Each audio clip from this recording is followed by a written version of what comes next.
Hello everyone, it is me Vegeta T23 and welcome back to my new What If.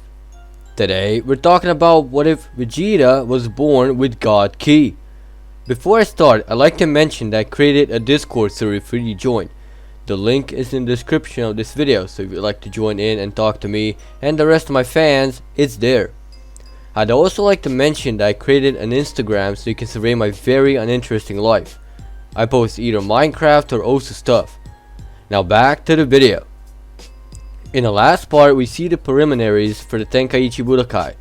Chi-Chi and Goku marry, as well as Vegeta and Bulma, however on sheer accident.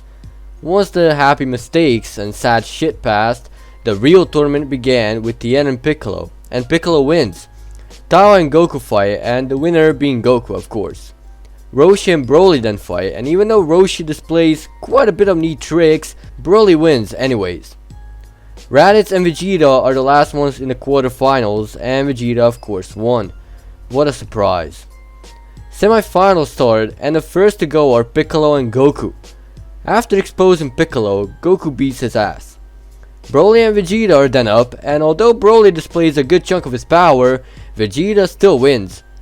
The final match is Goku and Vegeta, and it starts with Goku displaying Kaioken, and Vegeta displaying God Essence, a technique which boosts the user's overall ki using God Ki. But despite all that, Goku still wins by a ring out. Vegeta isn't really triggered, rather happy he got such a good challenge after so long. With the recap out of the way, let's continue the what if. It's been peaceful for the longest time now, and not only the Saiyans are getting weaker by the day, they have nothing to train for, so they take a break from it all and start focusing on their family. Goku and Chi-Chi have a son named Gohan, and Vegeta and Bulma also have a son named Trunks. Raditz has found his way with Launch after Launch got interested in him and his abilities as a Saiyan, so they get together and get married too. Everything has been peaceful so far, and the boys are just enjoying life as it is. However, nothing lasts forever. As they're chilling with Master Roshi after so long, they see the sky going dark. The first guess they take is Shenron being summoned, so without second thoughts, they immediately rush to the location. They see Piccolo Jr. as he summons Shenron. Being too late, they try and shout out a random wish, but they're too late as Piccolo wishes for world domination, having a what the fuck moment. Piccolo then goes and destroys the dragon. With the squad confused and angry, they follow Piccolo. They try to catch up, but always fail to grab him. As they're approaching the lookout, they witness Piccolo literally disintegrating the lookout in order to fully destroy the Dragon Balls. However, he doesn't know this was a grave mistake, as he also falls to the ground, starts bleeding it out, cursing himself out, and finally dying on the spot.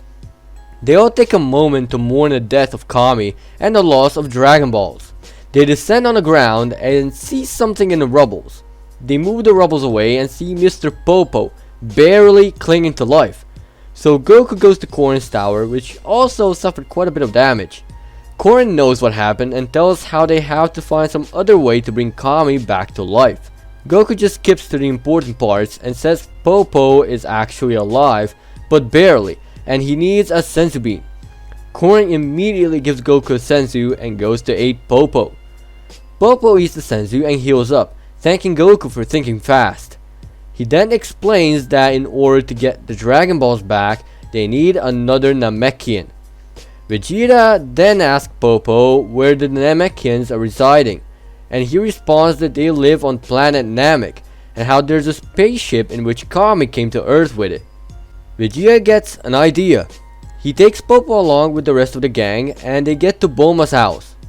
They then start forming a plan. They ask Popo for the location of the Namekian spaceship, and Popo gives it out.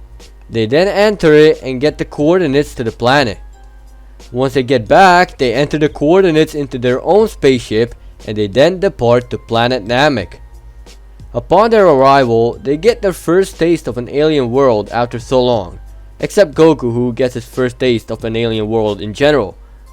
They start searching for Namekians, and they find a village and start questioning for the new Namekian to take the mantle of Earth's guardian.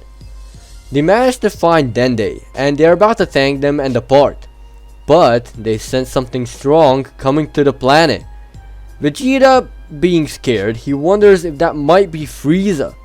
He turns out to be right as Frieza's spaceship starts descending.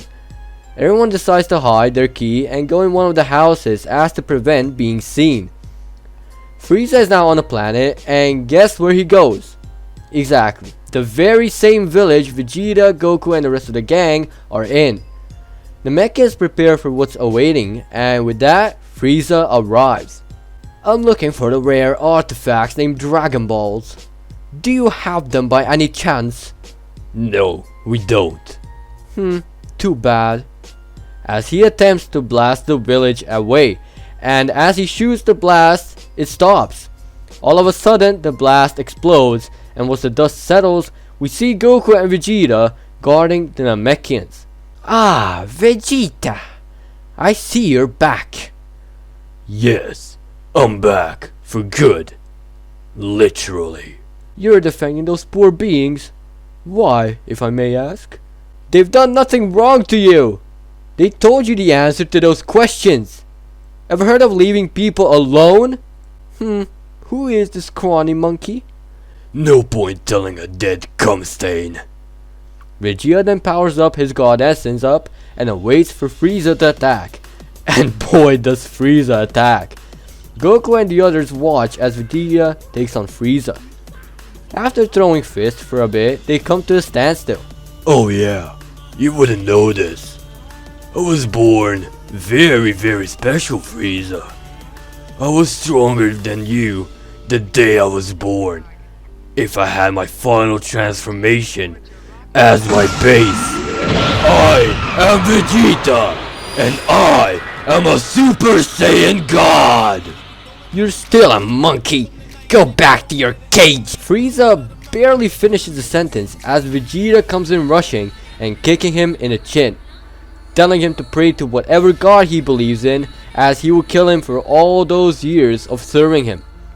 Frieza, being offended of course, goes and starts transforming, making Vegeta stand in front of him.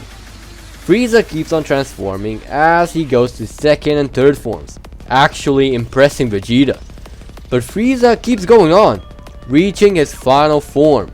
Be honored that you have seen my final form, monkey. With that, they begin a new battle. Frieza, knowing, or at least thinking, he's unbeatable, he beats Vegeta's ass, but Vegeta is just standing there, taking a beating. I'd be disappointed in myself if I were you. I literally tell you, I'm a Saiyan God, yet you still believe so much in yourself. Vegeta stays the way he is and waits on Frieza to attack, and he does, trying to make a dent on the Saiyan Prince. After a short and eventless skirmish, Frieza then goes completely nuts, aims at the Saiyans and fires a big ass blast at them. Vegeta is basically calm and just gets in front of the blast like he did for the village, but this time he fires a very thick beam right through it, nullifying the blast, and as it goes through the blast, it makes its way to Frieza. Frieza has literally no time to dodge, so he gets hit and gets split in half, leaving only the legs, a small bit of torso, and the head. Frieza is shocked that he was actually defeated by one he feared the most, that being Vegeta. Vegeta then flies up to him. So, how does it feel? Being defeated by a mere monkey. Feels bad, right? You could have disposed of me a long time ago, and yet, you didn't. Enjoy your time in the deepest pits of hell, and don't even think of resurrecting again. Vegeta then points his hand to Frieza as he fires one last blast, disintegrating the tyrant. With that, they find their inner peace at the very last. The Namekian villagers thank the Saiyans, and they give him Dende for compensation for a new guardian of Earth, and with that, they depart home. Back home, then they restore the Dragon Balls after assembling the destroyed dragon sculpture, and the Dragon Balls are then restored. With that, we're leaving things be for now. Thank you for watching. If you think I really should create Angel's Essence Power Rangers knockoff in Goku server, then click dislike. But if you liked the video, hit that like button. If you'd like me to cover your idea in the near future, comment down below. And as always, peace out.